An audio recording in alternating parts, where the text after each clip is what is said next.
Okay, so although this is a think, pair, share activity, I think you guys can do this on your own. So I want you to think about the following three scenarios and discuss whether or not, or think about whether or not they're prisoner's dilemmas.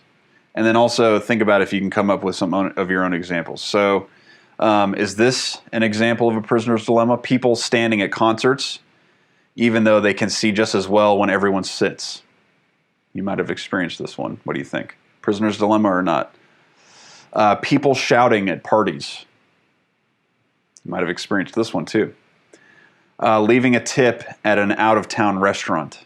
Ooh, I don't know. That one's a tough one. I'll have to think about that one myself, actually. But I encourage you to think about these and think about whether or not they are prisoner's dilemmas, and think of if you can come up with some examples of your own.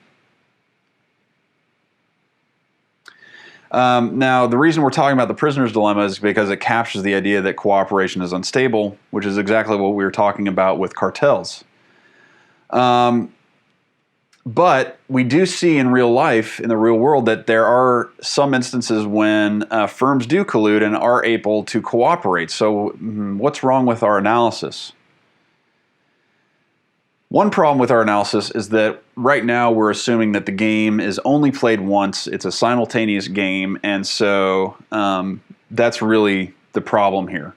Most interactions, such as with OPEC, occur over the long run, over time, repeatedly, right? Players in the real world play a repeated game. Okay, so if we compare short-run gains from cheating to long-run losses, you would suffer if the cooperation breaks down. So basically what's happening is that because in real life cartels play this repeated game for a long period of time over the long run, the short-run benefits of cheating are outweighed by the long-run benefits of maintaining the cartel.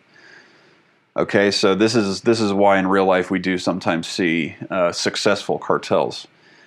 So this is an interesting little anecdote. So there was something called the Axelrod tournament. I encourage you to Google this and look this up and find out more information about it. But it was basically this tournament where players were playing a repeated version of the prisoner's dilemma and submitting strategies.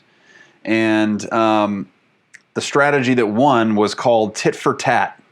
It was the best strategy out of all submitted strategies.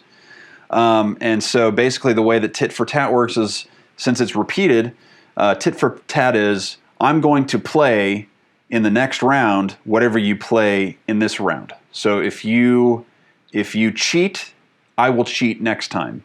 If you don't cheat this time, I won't cheat next time either. So it's basically mimicking your opponent's strategy in the previous round. Now, why do you think it supports cooperation? Think about that.